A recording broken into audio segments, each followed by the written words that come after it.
Worms, and welcome back to Get Me a Library. Today I'm doing a book review on Fire and Heist.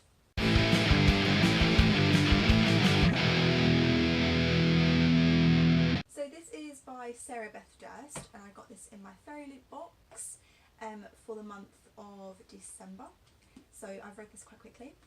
I read this actually in one day. Not in one sitting, it was sort of like one day.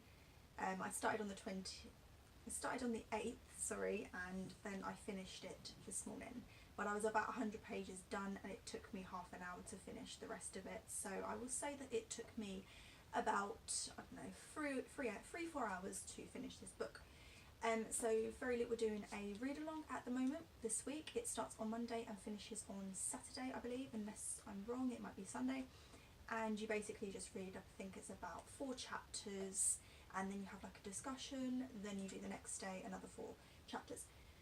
This is the second read along I've done, and the first one was with Skyward, and I just kind of just got carried away and just continued to read it, and I just thought, while I've got a moment, while I'm doing this challenge, let's just read it. So I 100% think that if you do get Fairy Loot, or you have a book that Fairy Loot have got, do the read along, okay? Because I did it in a day. The other one I did in 3 days, and it's meant to be 5 days.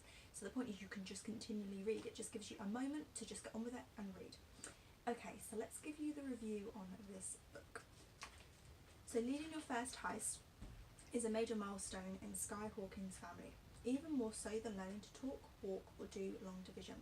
It's a chance to gain power and acceptance within society, but stealing your first treasure can be complicated, especially when you're a wyvern, a human capable of transforming into a dragon. Embarking on a life of crime is never easy, and Sky's mission uncovers deep secrets about the mother who recently went missing, the real reason her boyfriend broke up with her, and a valuable jewel that could restore her family's wealth and ranking to the community. With a handpicked crew by her side, Sky knows she has everything she needs to complete her first heist and get back the people she loves in the process.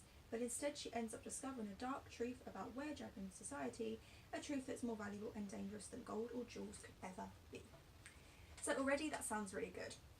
So I will link my video now for the Fairy Loot unboxing, so you can sort of see a little bit more about the book when I talk a little bit more about like what the book is necessarily about in the sense of dragons and what else I got in my unboxing. So already it sounds good for me. It's got dragons in it, but it's set in our world, so that's really strange because you would know about dragons flying. So is it going to be a little bit like The Cruel Prince? Is it going to be a little bit like Harry Potter? I mean, what's it going to be about? So already I'm excited to read it. I've never read a book about dragons other than Harry Potter. I think I've read Aragon. I think I said this in my Fairy Loot unboxing. But yeah, I literally don't think I've read another book about dragons.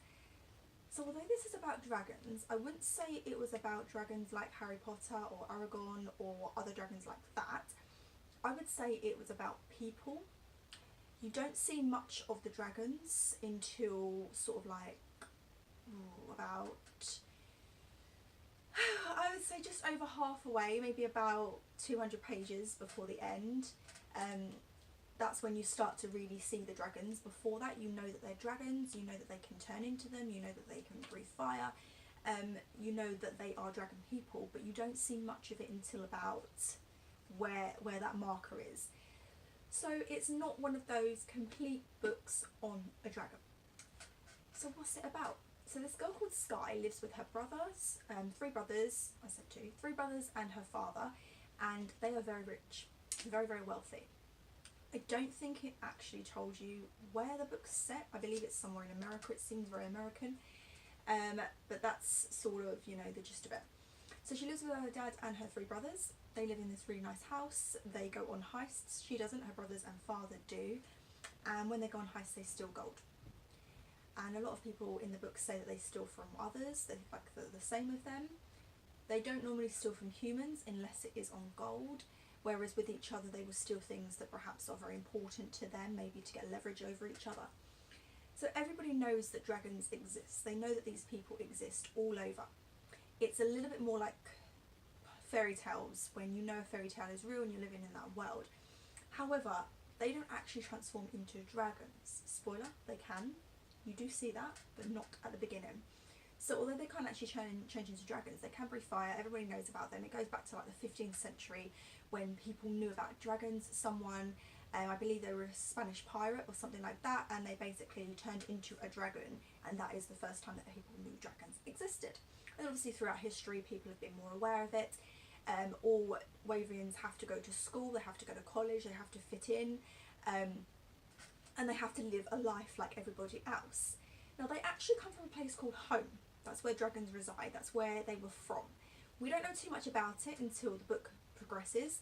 It's loosely mentioned at the beginning of the book, but the more you read, the more you find out about home. Now home is where dragons are from. There's unicorns, there's wizards, there's all this magic beings. I don't know whether it's sort of like an alternate universe or if it's actually a planet somewhere that you could fly to. I don't know too much about it. When you do find out about it and how to get there, it seems to be that there is only one way to get there. But again, you can kind of play with it in your imagination to see what you think. It's one of those books where it's kind of open to that. It gives you a brief idea, but it allows you to sort of gather your own thoughts and decide upon whether you like it or not. So it's very, very cheesy and very, very lovey-dovey romancy to start with, and I would say at the end and a few moments in the middle. But to start with, it is very much like that. So just to be aware, if you're not into books like that, you will like it if you like the things, you know, that I've said about the way it sounds, but just remember there is a slight bit of cliche romance. So you may not like it, but just stick with it. I kind of, not skimmed it, but I kind of just quickly read over those bits so that I didn't let that ruin the story for me, because the story is actually pretty alright. So although there's that lovely romance bit, there isn't the teenage girl who's there sulking and moping, the typical cliche of it all, stereotype. It's not like that. Sky is actually pretty cool. She wants to be a part of what her brothers and fathers do, a little bit like in Thunderbirds when the youngest cannot go on adventures. So she's a little bit like that. Her dad loves her, dad respects her, so do her brothers, but she's just in their eyes too young to be doing what they are doing. So there's that determination, and she's pretty cool when she does do her own heist.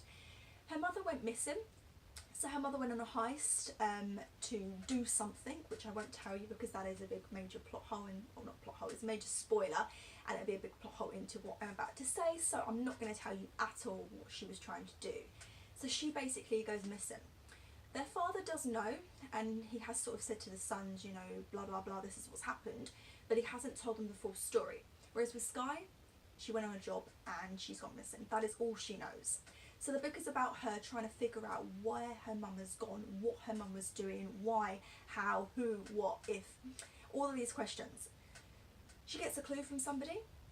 She then goes with that person and some other people. She creates her own heist to find out what it is her mum was trying to do on this mission. They then are successful in finding it, and that is where the story for me truly starts to kick off. So we do see a bit of home, we do see a bit of where she lives now, we have got that lovey-dovey romance. We do have eventually badass dragons who can literally transform and breathe fire. I mean, how cool is that? I really enjoyed this book. I have to give it a 3 cups of tea because it wasn't a bad book. The only reason I can't give it any more is because I find there was probably not as much dragon in it as I thought there would be, and obviously that romancy bit in there, it was there. I know I've said continue to read it and it's not so much, but because it was there, I don't know, there are bits of it. If you are going to read this book completely in detail, you will find that being in there, and if you don't like it, so I can't really give it more than a 4. And for those of you that do know my ratings, 4 stars is I really liked it, and because there was a few little things like not as many dragons in it, there wasn't as much of this home place, we didn't get to sort of explore it too much. I find that I can't give it a 4 stars, but I think a 3 stars is pretty good. It's a 3 coming on to 4. It's nowhere near a 4 completely, but I'd say it's probably a 3.3 or something like that. It's not too far away from a 3.3. So yes, that's my book review on Fire and Heist. I really hope you liked it. And if you have read this book, let me know in the comments below. If you joined in the Fairy League Challenge, the read along, sorry, not the challenge, let me know what you thought. And this cover does look pretty cool. I mean, when I first got it in my box, I was a little bit like, oh, it's not as, you know, amazing as all the other covers, but that doesn't matter, because this cover literally just sums it up. A golden dragon, jewels, gold, dragons, heist. It's pretty cool, and underneath it's really nice as well. It's just simple, but it looks really cool. So yeah, although the cover may not jump out of you, I do find that a lot of American based covers, like books from America, they tend to look quite similar in the design, especially sleeves like this. I've noticed it when I've got like fake crate boxes, and when I've got like once upon a book club, they seem quite similar, and then the UK Australian editions are very different. So I don't know what this one would look like if it was a UK cover, and this is a UK, which no, it's US. So I wonder what it would look like in the UK cover. They do always tend to look slightly different. So yeah, let me know down below if you would like to be a dragon person, or if there was an animal that you would rather be. A wolf, a lion, a tiger, a bear, whatever it is, let me know in the comments below. Like this video if you are there watching this video and you're not subscribed. Subscribe to my channel if you are not subscribed and you're watching this video. I mean, come on guys, it's nice just to get more subscribers and knowing that people are liking the stuff. And if you don't want to subscribe, just like the video so I can see that you've watched it and I know that you've liked it. A lot of people do watch videos. I mean, I watch videos and I always try and make sure that I like that video so the person knows that someone did, you know, like it and enjoy it. So yes, like this video if you think this cover's pretty cool. Like this video if you like Fire and Heist. Like this video if you don't know. And I will see you guys soon. Bye.